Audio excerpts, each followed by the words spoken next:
iHeart, get ready. Fantasy football is here.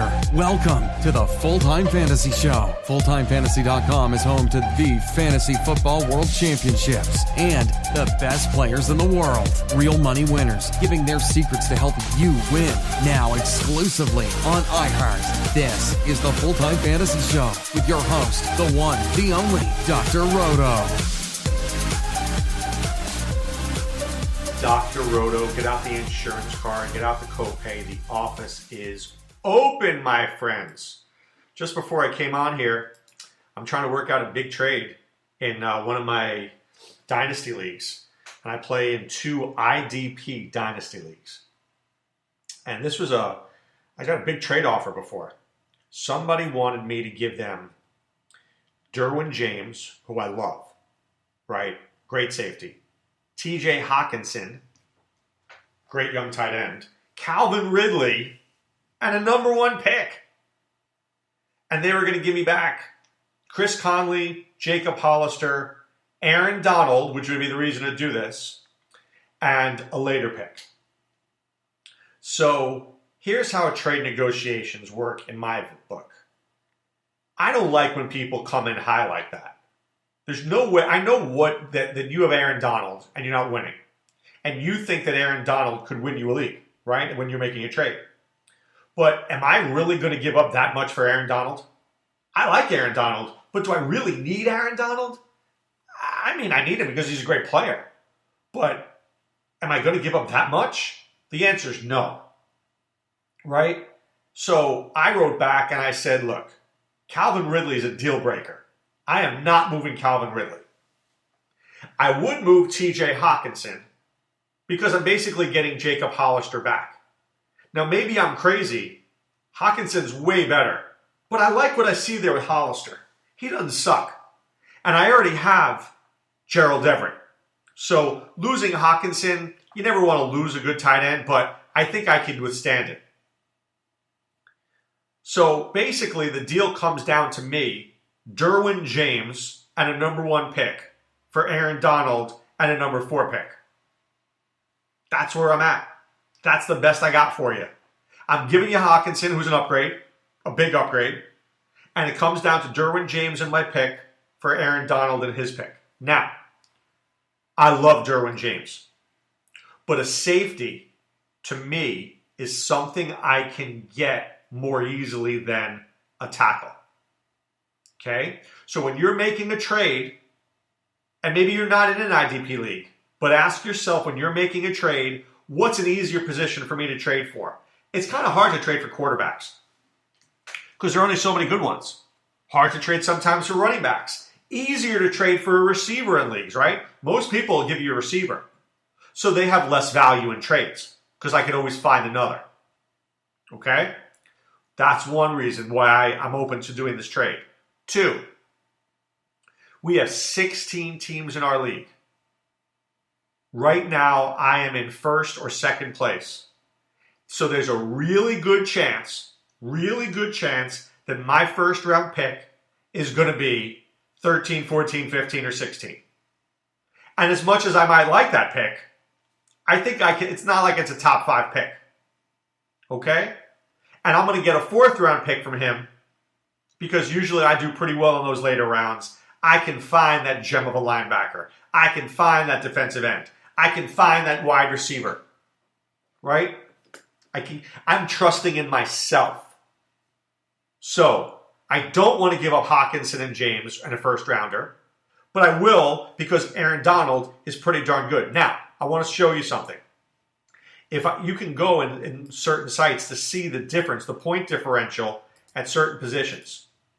So Aaron Donald has 236 points. The next highest guy is Grady Jarrett with 203. By the way, you know who has Grady Jarrett? I do. And defensive tackles put up a lot of points in this league. I have Shelby Harris too. I'm going to roll with those 3 guys every week. Donald, Jarrett, Harris, and I'm going to try to put up 100 points for those 3 guys. If I can do that, I can win. If I do that, I can win. So, he rejected. He rejected the deal. Goes, not enough for me to move Donald, who is young enough to rebuild with and can be the best player in this format. Fair enough. Fair enough. So, good. I'm glad that he rejected it while I was doing this podcast. He feels he can get more for Aaron Donald. Well, then go get more. But I'm giving up Derwin James. I'm giving up Hockenson. I'm giving up a first-round pick. Aaron Donald better win me a league. He better win me a league. Now, ask yourself this question. Why didn't I offer him more? I pretty much gave you the answer. Because I already have Grady Jarrett and Shelby Harris. It's not a position of need. It's a position of want, but not a position of need. I want Aaron Donald. I do. I want him. But I don't need him. Now, I'm not going to poo-poo on Aaron Donald, but I will say this. The guy's going to be 29 years old, right? Is his arrow pointing up? Is it level, or is it starting to point down? You know that after 5 weeks, you know how many sacks he had? One. He picked it up in week 6 when they played San Francisco, Atlanta, Cincinnati. That's what happened. So when I'm looking at the rest of the games here, Baltimore, I don't know if he's going to have a big day. Arizona, for sure. Seattle, I don't know. Dallas, I don't know. Am I going to overpay for that? I don't know. Which is why I didn't. Right? Which is why I didn't. Most people see the best player in a deal and they jump. And that's fine. But sometimes you have to look at all the things that surround a deal. Right? Look at everything before you pull a trigger. All right, let's get to some news and notes, things I want to talk about. Firstly, Devonta Freeman out, not practicing. He's trending in the right way, but please, playing the Bucs, and the Bucs have a really good run defense. I think Devonta Freeman, even if he plays, I wouldn't start him. Austin Hooper out. Week 12, he's out, which is bad. Because the Buccaneers are the second worst team against tight ends. But I got to tell you the story. I have to tell you the story. I told you, one of my very close friends in the world plays fantasy football. And this guy does not take advice from me no matter what. It's unreal. I'm freaking Dr. Roto. He doesn't take advice from me. So he says he needs a tight end. I say, Jacob Hollister. He goes, take it. I go, Ryan Griffin. Take it. I said, Irv Smith. Take it. And then I came up with a brilliant idea. I said, you have Austin Hooper. Go pick up Jayden Graham. Because the Buccaneers are the second worst team against tight ends. And there's a chance that they might score a touchdown. And you have Hooper. So this way, if Hooper plays, you're covered. If he doesn't, you're covered. And you know what he says to me? I'll think about it. How much would you like to bet that this guy's absolutely not picking up Jayden Graham? I'll go with 1,000%. Unreal.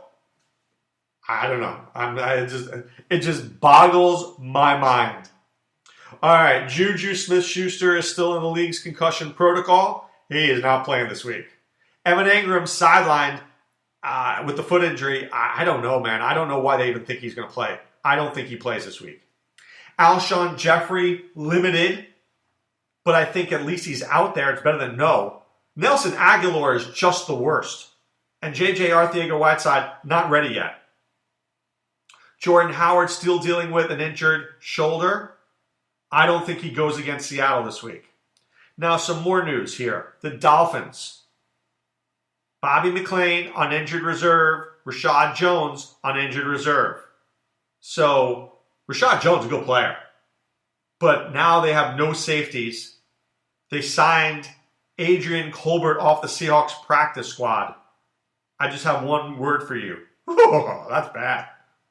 I mean, Baker Mayfield was already a good start. He's getting better and better. All right, David Njoku was designated to return from injured reserve. So he could play. I just don't like playing guys when they come back. I like to wait a little bit. Maybe it's the speed of the game. Maybe it's, I don't know. I just don't trust it. I like Jarvis Landry this week. I'm all in on Jarvis Landry. All right, good news if you own Tyreek Hill. His hamstring strain was deemed minor. Thank God. He is expected right now to be out there in Week 13 against the Raiders. I don't know if you saw this. Doug Marrone pledged that he was going to give the ball more to Leonard Fournette. I just have one quick question. You think? Why wouldn't you give him the ball?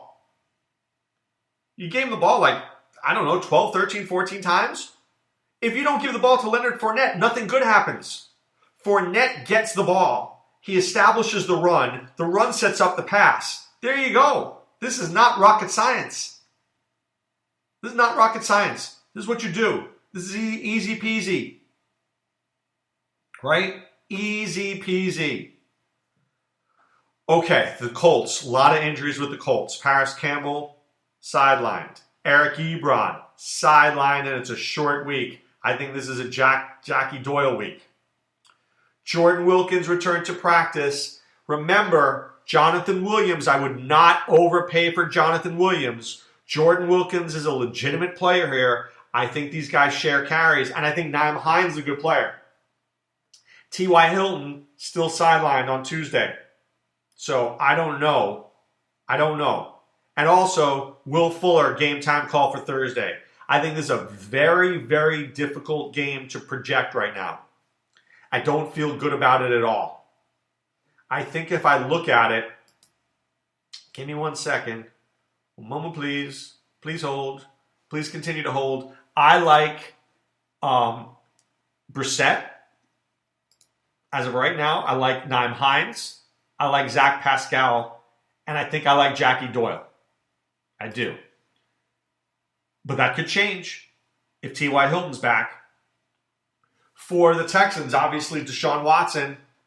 Carlos Hyde has been great. Hopkins is Hopkins. Do I trust Kenny Stills or Kiki Kuti? No. Darren Fells could always make a play. But right now, I don't have a good handle on what's going on. So we got to be very careful. Right? Let's not commit to anything. If you put somebody out there, just be prepared to maybe take them out. I don't want to waste a player on Thursday if I can wait until Sunday. That's my general philosophy. Okay? But right now it's time to put away the insurance cards, put away the copay. The office is closed, my friends. Now, waiver wires are tonight. Remember, what do I want you to remember? If you cut somebody in a high stakes league, you won't be able to get them back. Be careful. Be smart. Don't cut capriciously. Don't cut for this week unless you desperately need to win this week. If you desperately need to win this week, then do what you need to do. But otherwise, don't start cutting just for 1 week because you're not building for the future. Remember, we are trying to win a league. I'm not trying to get to the playoffs. I'm trying to win. Now, obviously, you need to get to the playoffs to win. I get that. But I'm trying to win. And winning is different than getting to the playoffs. Cutting a guy for a kicker may get you to the playoffs, but it's not the winning move because if that player turns out to be useful, you don't have him. All right, check out my start-sit column at si.com/fantasy. And remember, find me at fulltimefantasy.com. Enter the promo code ROTO50 for 50% off your first 2 months. All right, guys. This is Dr. Roto saying be well. Take care. Thanks for listening to Full Time Fantasy. There's never been a better time to join and go full time. Visit fulltimefantasy.com. Use the promo ROTO50 for 50% off your first 2 months. And don't forget, fantasy players, please thumbs up the podcast on the iHeart app. See you next time.